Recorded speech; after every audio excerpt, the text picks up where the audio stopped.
வணக்கம். பிஎஸ் மாந்திரிகம். இந்த மாந்திரிகத்தில் போட்டோவை வைத்து ஒருவரை வசியம் செய்வது எப்படி, இருவரை போட்டோவை வைத்து இருவரை வசியம் செய்வது எப்படி என்பதை நான் சொல்கிறேன். இதை பாருங்க. வசியம் செய்கிறதுன்னா ஆணுக்கு பெண்ணு, பெண்ணுக்கு ஆண் வசியம் பண்ணுறதுக்காக நம்ம செய்கிறோம். இது ஃபோட்டோவை மட்டும் வச்சு எப்படி வசியம் பண்ணுறதுன்றதை நான் சொல்லித்தரேன். ஃபோட்டோவை மட்டும் நீங்கள் வச்சு வசியம் பண்ணுறதுனாக்கா செலவு குறையும். அதே மாதிரி கேட்டிங்கன்னாக்கா இது செய்கிறதும் கொஞ்சம் ஈஸியாகவே இருக்கும். அது எப்படி செய்கிறதுன்றது அதனுடைய விளக்கத்தை நம்ம விரிவாக சொல்கிறோம். அதை நீங்கள் கேட்டு செய்துக்குங்க. முதல்ல ஆண் பெண் வசியம் என்பது எதுக்காக செய்கிறாங்க, அதான் கேட்டிங்கன்னாக்கா பணத்துக்காக ஆசைப்பட்டு எனக்கு அந்த பெண்ணை வசியம் பண்ணி கொடுத்துரு அப்படின்றவங்களும் இருக்காங்க. இச்ச ஆசைகளை தீர்த்துக்கிறதுக்காக அந்த பெண்ணை வசியம் பண்ணி கொடுங்கன்னு சொல்கிறவங்களும் இருக்காங்க. இல்லை அவங்க குடும்பத்தில் தீராத பிரச்சனைகளால் எங்களுக்கு தொல்லை பண்ணிக்கிட்டு இருக்காங்க, அதனால் அந்த பொண்ணையோ இல்லை அந்த ஆணையோ வசியம் பண்ணி கொடுத்தீங்கன்னாக்கா அதை வச்சு நான் பழி வாங்கணுன்ற ஒரு எண்ணமும் இருக்குது. இல்லை ஒரு பெண்ணை இவரை நேசிச்சிருப்பாங்க, அவங்க அவங்கள விட்டுட்டு விலகி போயிருப்பாங்க. அப்படி விலகி போய் திருமணம் ஆயிருந்தாங்கன்னாக்கா அது பழி வாங்குற எண்ணத்தில் வசியம் பண்ணுறதும் ஒன்று இருக்குது. இல்லைன்னா ஒரு பெண்ணை வசியம் பண்ணி தவறான உறவுகளை ஏற்படுத்தி அது மூலியமாக அந்த பெண்ணை அழிக்கிறதுக்காகவோ, இல்லை அதே நிலையில் ஒரு ஆண் இவங்களுக்கு கிடைக்கலன்றதுக்காக வசியம் பண்ணி அவங்க வாழ்க்கை அழிக்கிறதுக்காக கூட வசியம் இருக்குது. இது அந்த மாதிரி வசியமெல்லாம் எதுவுமே கிடையாது. ஒரு கணவனோ ஒரு மனைவியோ இல்லை ஒரு ஆணோ ஒரு பெண்ணோ உண்மையான அன்பு, உண்மையான காதல், உண்மையான நேசம் கொண்டு இருந்து சில தவறான மாந்திரீகத்தினால் அவங்க பிரிக்கப்பட்டு இருந்தாவோ, இல்லை யாராவது சொல்லி அவங்களுடைய பிரிக்கப்பட்டு இருந்தாவோ, கிரக தோஷத்தினாலேயோ இல்லை கிரகங்கள் மாறக்கூடிய சூழ்நிலையினாலேயோ அவங்க மனமாற்றம் ஏற்பட்டு இருந்தால் அதிலிருந்து அவங்களுக்கு நிரந்தரமான ஒரு ஒற்றுமையும் ஒரு வசியத்தையும் செய்து கொடுக்கறது தான் இந்த ஃபோட்டோவை வைத்து வசியம் செய்வது எப்படி வசியம் செய்கிறதுன்னு போட்டிருக்கோம் நம்ம.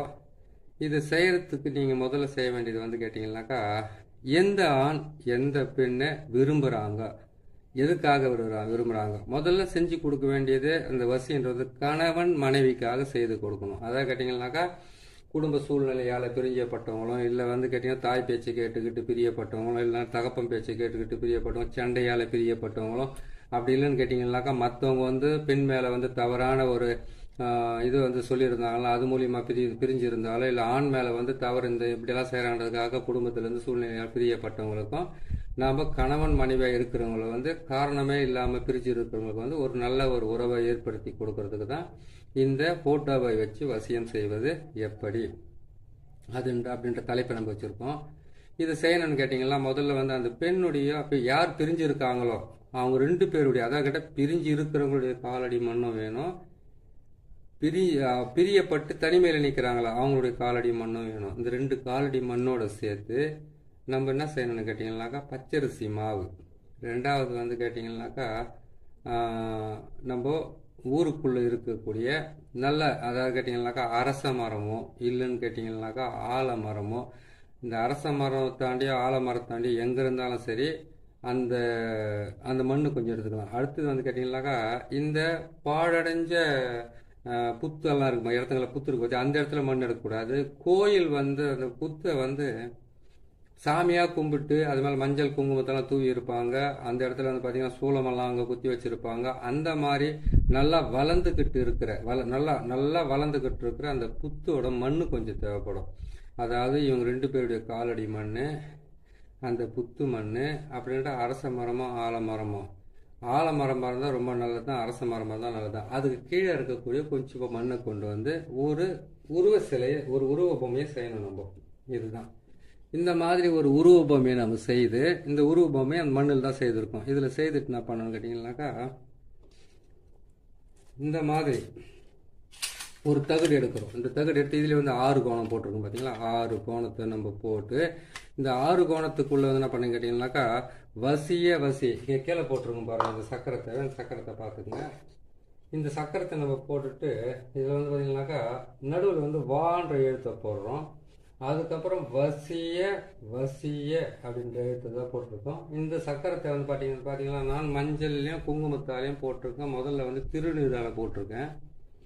அதுக்கப்புறம் இந்த பக்கம் வந்து சூலத்தை போட்டிருக்கேன், இந்த பக்கம் சூலத்தை போட்டிருக்கேன், அந்த பக்கம் சூலத்தை போட்டிருக்கேன். இது எல்லாமே நான் போட்டிருக்கிறதுனால நீங்கள் செய்ய வேண்டிய முக்கியமான வேலை நான் கேட்டீங்கன்னா, இந்த சக்கரத்தை வந்து நம்ம இந்த மாதிரி தகடில் செம்பு தகடோ அப்படின்னு கேட்டிங்கன்னா பித்தளை தகடோ அப்படின்னு கேட்டிங்கன்னாக்கா மொரி தகடு தாமரை தகடுன்னு சொல்கிறாங்க இல்லையா, அந்த மாதிரி தகட்டில் ஒரு தகட்டில் வந்து வாங்கிட்டு வந்து இதை வந்து நாற்கோணம் மாதிரி இதை கட் பண்ணி இதிலிருந்து நீங்கள் என்ன செய்றீங்க கேட்டிங்கனாக்கா இந்த சக்கரத்தை இதில் போடுறீங்க. இந்த சக்கரத்தை இதில் போட்டுட்டு அதுக்கப்புறமா என்ன செய்கிறீங்கன்னு கேட்டிங்கன்னாக்கா இதில் வந்து இந்த கோடுகள் இருக்குது பாருங்கள். இந்த கோடு என்ன பண்ணீங்கன்னாக்கா வசிய வசிதா வாசிய வாசிய இந்த எழுத்து போட்டு நடுவில் வாண்ட எழுத்து போட்டிருக்கோம். இதை சுற்றி வந்து கேட்டிங்கனாக்கா யார் பிரிஞ்சிருக்காங்களோ அவங்களுடைய பேர், யார் பிரிஞ்சு தனிமையில் வாடிக்கிட்டு இருக்கா அவங்களுடைய பேர் இந்த வட்டத்துக்குள்ளவே உள்ளே போட்டுடணும். உள்ளவே போட்டுட்டு இதுக்கு கஸ்தூரி, குங்குமப்பூ, ஜவ்வாது, அதுக்கப்புறம் என்னன்னாக்கா புணுக்கு இந்த வாசனை திரவியங்களில் வந்து நீங்கள் சேர்க்கணும். அதே மாதிரி கேட்டால் முக்குடலும் சேர்க்கலாம் இருக்குது அப்படின்னு கேட்டால் வெறும் சவ்வாது மட்டும் கூட சேர்த்து கூட நீங்கள் வாசனை திரவியங்களை வந்து வசியத்துக்கு கண்டிப்பாக பிரயோகம் பண்ணியே ஆகணும். அப்படி நீங்கள் பிரயோகம் பண்ணிட்டு என்ன பண்ணி கேட்டீங்கன்னாக்கா இதை செய்துட்டு 2 தகடு எடுத்துக்கங்க. இந்த மாதிரி 2 தகடு எடுத்து இது வந்து ஆண் உருவ பொம்மை, இது வந்து பெண் உருவ பொம்மை. இந்த 2 பொம்மையுமே என்ன செய்றீங்கன்னு கேட்டீங்கன்னாக்கா செய்து நம்ம சொன்னோம் இல்லையா காலடி மண், அதுக்கப்புறம் வந்து புத்து மண், அதுக்கப்புறம் கேட்டிங்கன்னாக்கா அரச மரமோ ஆலமரம் மண்ணோ வேணும் அப்படின்ட்டு அந்த மண்ணை எடுத்து அதுலேருந்து இந்த மாதிரி வந்து 2 பாவையை செய்கிறீங்க. இந்த சக்கரத்தை வந்து தகுட்டில் வரைகிறீங்க. தகுட்டில் வரைஞ்சி இந்த சக்கரத்தை என்ன பண்ணுறீங்கன்னு கேட்டிங்கன்னாக்கா 2 சக்கரத்தை அதை கேட்டிங்கனாக்கா 2 தகுடு என்ன பண்ணுறீங்கன்னு கேட்டிங்கனாக்கா இந்த ஆண் உருவத்தில் வந்து ஆண் யார் பிரிஞ்சிருக்காங்க பாருங்கள், ஆணை விட்டுட்டு பெண் பிரிஞ்சு போயிருக்காங்களா அவங்களுடைய அந்த சக்கரத்தை எழுதி அவங்களுடைய பெரியவங்களுடைய பேர் எழுதி யார் பிரிஞ்சு இருக்காங்களோ அவங்களுடைய பேரை எழுதுறீங்களா, எழுதிட்டு இதே சக்கரத்தை கொண்டு வந்து எந்த ஆண் பிரிஞ்சு அதாவது பிரியப்பட்டவங்களுடைய பேரை எழுதி பிரியாமல் உங்களை தேடி வந்திருக்காங்க பற்றி அவங்களுடைய உருவமையில் வந்து இதை வந்து நெஞ்சுக்கு நேரம் வந்து இதை குத்தி விட்டுருங்க. அந்த பாவையில் குத்தி விட்டுட்டு என்ன பண்ணுறீங்க கேட்டிங்கன்னாக்கா அந்த ஃபோட்டோவும் வச்சு என்ன பண்ணுறீங்க இதில் வச்சு செஞ்சுட்டு இதிலே வச்சுட்டு என்ன பண்ணீங்கன்னாக்கா 2 ஃபோட்டோவும் 2 அந்த தகடுகளை வச்சுட்டு இந்த ஆண் பொம்மை பெண் பொம்மை 2த்தையுமே வந்து கணவன் மனைவி மாதிரி 2 பேரும் வந்து ஒன்றா சேர்த்துனது. இது ஒன்றா இப்படி சேர்த்துட்டு இது என்ன பண்ணணும்னு கேட்டிங்கன்னாக்கா இன்னொரு தகடு நம்ம எழுதியிருக்கோம் இல்லையா அந்த தகுட்டை வந்து இது மேலே வைக்கணும். இது மேலே வச்சு அந்த தகுட்டை இது மேலே வச்சு 3 கலர் நூலால் வந்து இதை சுற்றி கட்டிடணும். இது 3 கலர் நூலால் இதை நம்ம சுற்றி என்ன பண்ணணும்னு கேட்டிங்கன்னாக்கா ஒத்த நூலால் கட்டக்கூடாது, 3 கலர் நூலால் தான் இதை கட்டணும். இதை நீங்கள் இப்படி கட்ட வேண்டியதாக இருக்கும். இதை கட்டிட்டு நீங்கள் என்ன செய்கிறீங்கன்னு கேட்டிங்களானாக்கா இதை கொண்டு போயிட்டு மயானத்தில் தலைப்பகுதியில் புதைக்கணும். அதுவும் கேட்டிங்கன்னா துர்மரணம் ஏற்படாத ஆளாக இருக்கணும். நல்லா வாழ்ந்து கணவன் மனைவி ஒற்றுமையாக இருந்து நல்லா வாழ்ந்து மடிஞ்சவங்களுடைய அந்த பிணத்து புதைச்சிருக்காங்க இல்லையா அங்கே தலைப்பகுதியில் வந்து இதை புதையுங்க. இதை புதைச்சிட்டு இதுக்கு வந்து நான் கேட்டிங்கன்னா ஒரு எலுமிச்சை பழத்தை பலி கொடுங்க. நான் சொன்ன மாதிரி இதே தகுட்டை வந்து நீங்கள் என்ன பண்ணி கேட்டிங்கனாக்கா இதில் எழுதி ஆண் பேரையும் பெண் பேரையும் போட்டு எழுதி யார் பிரிஞ்சுட்டு இருக்காங்க அவங்கள சேர்த்து வையன்னு உங்ககிட்ட வந்தாங்களோ அவங்க கையில் என்ன பண்ணுங்கள் இந்த தகுட்டை எழுதி இதில் வந்து நான் சொன்ன மாதிரி வாசனை திரவியங்களை போட்டு இதோடு சேர்த்து என்ன பண்ணுறீங்கன்னு கேட்டிங்களானாக்கா நீங்கள் தொட்டாசினிங்க இருக்குது பார்த்தீங்களா, தொட்டா சுருங்கி அது வந்து 9 வகையில் இருக்குது. தொட்டா சுருங்கி அதில் வந்து கேட்டிங்கன்னா நம்ம இந்த வயலட் கலரில் பூ பூக்கும்.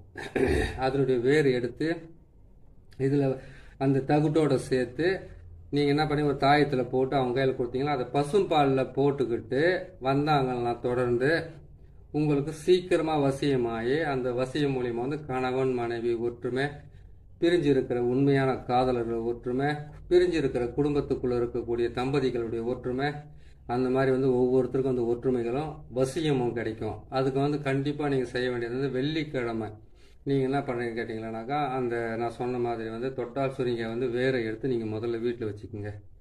வச்சுக்கிட்டு நான் சொன்ன மாதிரி இதெல்லாம் வந்து என்னைக்கு போடணும் இந்த சக்கரை தேவை நல்லா கேட்டுங்க. நீங்கள் போட வேண்டிய நாள் வெள்ளிக்கிழமை அன்னைக்கு சுக்கிர உரையில் போடணும். வெள்ளிக்கிழமை 6லேருந்து 7 வரைக்கும் சுக்கிர உரை தான். அந்த சுக்கிர உரையில் நீங்கள் தாராளமாக செய்யலாம். இல்லை அமாவாசை அன்னைக்கு செய்யலாம். அமாவாசை அன்னைக்கு செய்யும்போது அது நல்லா கேட்டிங்களா, வைகாசி மாதமோ அப்படின்ட்டு ஆடி மாதமோ. ஆடி மாதன்றது தெய்வத்துக்கு தானே ஒதுக்கியிருக்காங்க, கிடையாது. ஆடி மாதன்றது சந்திரன் வந்து ஆட்சி புரிகிற வீடு. வைகாசி மாதன்றது உச்சம் பெறுற வீடு. அந்த வீட்டுங்களில் வந்து அமாவாசை டைமில் வந்து சூரியனும் சந்திரனும் ஒன்றா சேர்ந்து இருக்கும்போது கணவன் மனைவிக்காகவோ பிரிஞ்சிருக்கிற காதலர்களுக்காகவோ பிரிஞ்சிருக்கிற ஒரு உறவுக்காகவோ நம்ம வசியம் போட்டோம்னாக்கா அந்த வசியம் எண்ணி நாள் ஒரு வாரத்துக்குள்ளே நல்லபடியாக நடக்கும். அதை நீங்கள் பார்த்து செய்து கொடுங்க. அதே மாதிரி கேட்டிங்களானாக்கா ஆனி மாதத்துலேயும் செய்யலாம். அதே மாதிரி கேட்டிங்களானாக்கா நீங்கள் ஆவணி புரட்டாசி ஐப்பசி மாதத்துலேயும் செய்யலாம். இந்த மாதத்துலலாம் செய்யலாம். ஏன் அந்த மாதத்துங்களெல்லாம் செய்யலாம்? மற்ற மாதம் குருனுடைய வீட்டுங்களில் வந்து சூரியனும் சந்திரனும் சேர்ந்து நின்னாவே அது வந்து வசியம்தான். சந்திரனுடைய வீட்டில் வந்து சேர்ந்து நின்னாலே அது வசியம்தான். அதே சூரியனுடைய வீட்டில் வந்து சேர்ந்து நின்னால வசியம் தான். இது வந்து கேட்டிங்கன்னாக்கா பஞ்சபட்சி, அதுக்கப்புறம் ஜோதிடம், அதுக்கப்புறம் மாந்திரிகம், இது எல்லாம் கலந்து செஞ்சு தான் உங்களுக்கு வந்து எல்லாமே வந்து ஈஸியாக முடியும். இந்த வேலையை நீங்கள் செய்து கொடுங்க. நீங்கள் செய்து கொடுக்கறதுனால வந்து நல்ல நன்மைகளும் நல்ல ஒரு பலிதமாக அவங்களுக்கு சீக்கிரமாக கிடைக்கும். வசியம் என்பது வந்து இப்படி செய்கிறதுனால வந்து நாட்கள்லேயே சொல்லி கொடுக்கலாம். 7 நாள், 9 நாள், 11 நாள், அது ஈஸியாக. ஒவ்வொருத்தருக்கும் வந்து 3 நாளில் கூட முடிஞ்சிடும் அந்த வேலையை.